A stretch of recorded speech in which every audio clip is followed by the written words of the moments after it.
Hello students, welcome to my YouTube channel. Myself, CMA Harshundpura. So, uh, this is another video related to redemption of preference shares regarding SY BCom semester 4.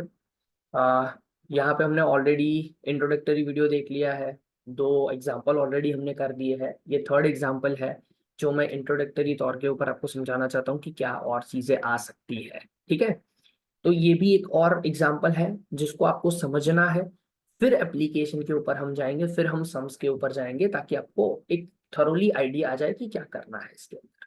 चलो, सबसे पहले क्या बोला है, the balance sheet of Shriman limited as on 31/3/2016 is as follow.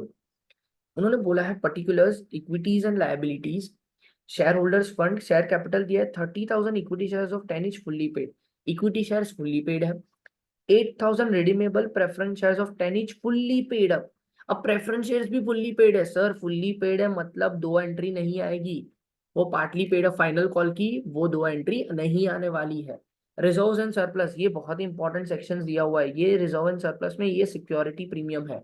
Security premium जैसे ही आपको दिखे ना, मतलब ये समझ लेना है कि प्रीमियम के सामने प्रीमियम मुझे सेट ऑफ करने के लिए प्रीमियम अवेलेबल है। ओके ओके, चलो फिर आगे बढ़ते हैं। यहाँ पे जनरल रिजर्व और पीएनएल, ये सारे फ्री रिजर्व्स है। क्या बोलते हैं इसको? Free reserves. फ्री रिजर्व हम किसके लिए यूज करते हैं? कैपिटल रिडम्पशन फंड, मतलब कैपिटल रिडम्पशन रिजर्व क्रिएट करने के लिए यूज करते हैं। ठीक है, नॉन करंट एसेट्स है हमारे पास, कैश एंड कैश इक्विवेलेंट है। अब क्या बोला है, redeemable preference shares are redeemable at 20% premium. अरे 20% प्रीमियम बोल दिया सर। ओके, ठीक है। अब उन्होंने पूछा है how many shares are to be issued if the company wants to issue shares at par. ठीक है, इसके लिए मैं अपना जो कैलकुलेशन है वो 2 एरो करके करवाता हूँ, वो कर लोगे तो आराम से हो जाएगा सब कुछ। ठीक है, कितने शेयर्स इश्यू करने पड़ेंगे अगर कंपनी को शेयर्स इश्यू करने हैं एट पार के ऊपर? एट पार मतलब क्या? कंपनी को शेयर्स इश्यू करने हैं, 10 रुपए का एक शेयर इश्यू करना है तो कितने shares, number of shares issue करने पड़ेंगे। अब पता तो चले कितने रुपए चाहिए वो शेयर से। तो मैंने आपको बताया था कि हमारा वर्किंग एकदम सिंपल है। सबसे पहले लिख दो कितने रुपए आपको देने हैं सामने वाले को, प्रेफरेंस शेयर होल्डर्स को कितने रुपए पे करने हैं। तो सबसे पहले कैसा लिख देता हूँ, प्रेफरेंस शेयर कैपिटल 80,000 है, उसके ऊपर प्लस प्रीमियम, कितने रुपए का प्रीमियम है सर? 20% प्रीमियम है, तो 80,000 के ऊपर 20% मतलब 16,000, तो 96,000 रुपीज का टोटल प्रीमियम है जो आपको पे करना है। 96,000 रुपीज का टोटल आपको पे करना है। अब मैंने बताया था 96,000 को 2 पार्ट में बांट दो। मैंने आपको बताया है 2 पार्ट में आप 96,000 को बांट दो। एक है 80,000 जो कैपिटल है, और एक है 16,000 जो सिक्योरिटी प्रीमियम है। एक है 80,000 और एक है 16,000, that is your security premium. मैंने बताया था सबसे पहले आपको क्या लिख देना है, सिक्योरिटी प्रीमियम का अमाउंट। यहाँ पे मैं लिख देता हूँ सिक्योरिटी प्रीमियम का अमाउंट 6,000 रुपए, और टोटल भी है यहाँ पे 6,000 रुपए ही सिक्योरिटी प्रीमियम है कि नहीं है सर? पूरा 6,000 रुपए मैंने यूज कर लिया, पूरा 6,000 मैंने यूज कर लिया, फिर भी मेरे पास सिक्योरिटी प्रीमियम अभी भी 10,000 रुपए बाकी है। तो वो 10,000 रुपए मुझे सेट ऑफ करने के लिए कोई और किसी चीज, किसी और रिजर्व का हेल्प लेना पड़ेगा। मुझे क्या करना पड़ेगा? किसी और रिजर्व का हेल्प लेना पड़ेगा। कौन से रिजर्व का हेल्प लूं? मैं पीएनएल अकाउंट का हेल्प लेता हूँ। 25,000 पड़ा है पीएनएल, मुझे कितने की हेल्प चाहिए सर? 10,000 की। तो यहाँ पे पीएनएल अकाउंट में लिख दूं, टोटल है 25,000 रुपए, उसमें से मैं यहाँ पे 10,000 यूज कर रहा हूँ, तो यहाँ पे मैं 15,000 यूज कर सकता हूँ सर।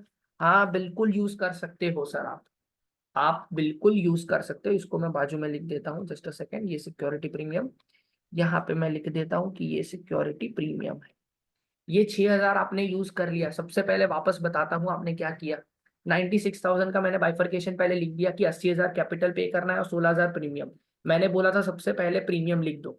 प्रीमियम 6,000 था, पूरा का पूरा 6,000 मैंने यूज किया, फिर भी मुझे प्रीमियम के लिए और 10,000 की जरूरत पड़ी, तो वो 10,000 मैं पीएनएल से यूज किया। पीएनएल में 25,000 पड़े थे।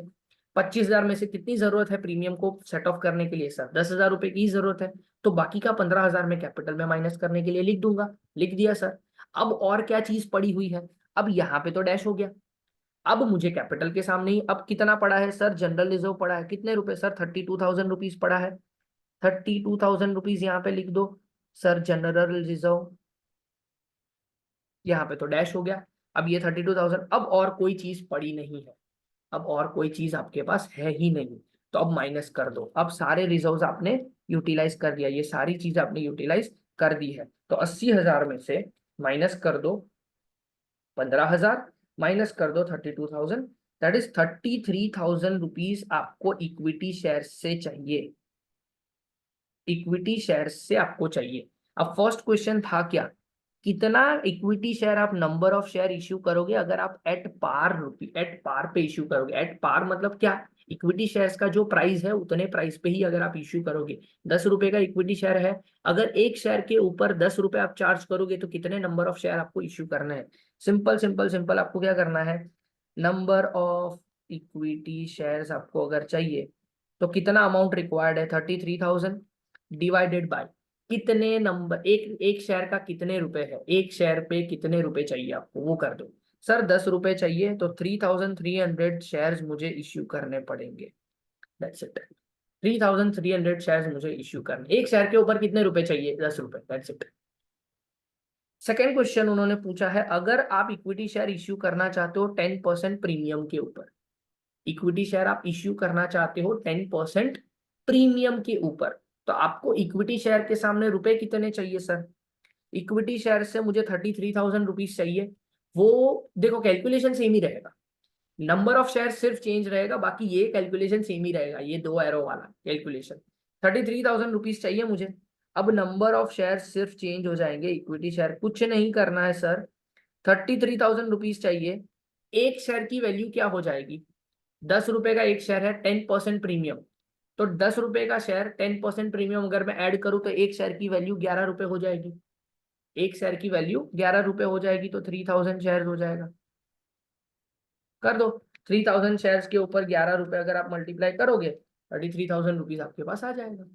मैंने 11 रुपए कैसे लिखे, यहाँ पे लिखा देता हूँ 10 प्लस 10%, 10 रुपए का शेयर 10% का एक प्रीमियम, तो 11 रुपए मुझे मिल गए।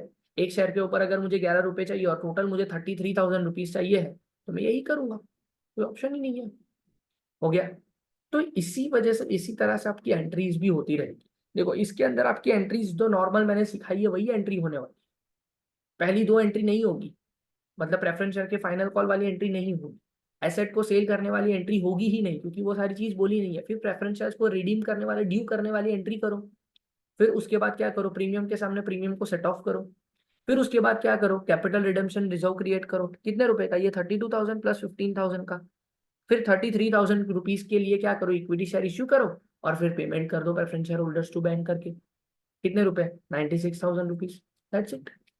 इतना इजी है, कुछ है नहीं, प्रोसीजर में जाओ पूरा खत्म सब, प्रोसीजर पूरा खत्म, प्रोसीजर पूरा खत्म। ओके, आई होप सो पूरी चीज क्लियर हुई है। अगर फिर भी कुछ डाउट हो तो you can ask me on my WhatsApp number भी है, कमेंट में भी पूछ सकते हो एनीथिंग। अगर आपको सिली डाउट भी हो, कुछ कुछ भी डरने की जरूरत नहीं है, you can ask me, okay. And अगर आपको ये वीडियोस अच्छे लग रहे हैं please do like share and subscribe as much as possible. अब जो नेक्स्ट वीडियोस आएंगे वो आपके एग्जामिनेशन रिलेटेड जो भी समझोगे वो आएंगे प्रेफरेंस शेयर कैपिटल के रिगार्डिंग, ठीक है। ये हमारा इंट्रोडक्शन यहाँ पे खत्म हुआ, थैंक यू सो मच।